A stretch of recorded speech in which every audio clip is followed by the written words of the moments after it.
আসসালামু আলাইকুম এভরিওয়ান। আজকের ভিডিওতে আমরা কথা বলবো ইথিক্যাল হ্যাকিংয়ের ইন্ট্রোডাকশন বিষয় নিয়ে। আপনারা কি কখনো ভেবেছেন কীভাবে হ্যাকাররা ঢুকতে পারে, বিভিন্ন সিস্টেমে ঢুকতে পারে, কীভাবে তারা অন্যের অ্যাকাউন্ট হ্যাক করে, যেমন ফেসবুক, ইনস্টাগ্রাম, টুইটার, জিমেল বা ওয়াইফাই হ্যাক করতে পারে, বা বিভিন্ন ওয়েবসাইট, বিভিন্ন ওয়েব সার্ভার হ্যাক করতে পারে। ইথিক্যাল হ্যাকিং এমনই একটি স্কিল যা শিখলে তুমি হ্যাকিংয়ে কৌশল জানবে, কিন্তু সেটা ভালো কাজে ব্যবহার করবে।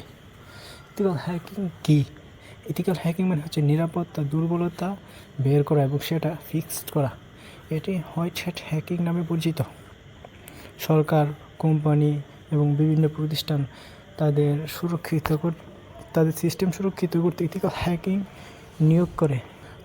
আপনারা যদি ইথিক্যাল হ্যাকিং নিয়ে আরও জানতে চাও তাহলে আমাদের চ্যানেল সাবস্ক্রাইব করো, নতুন ভিডিও পেতে বেল আইকন ক্লিক করো।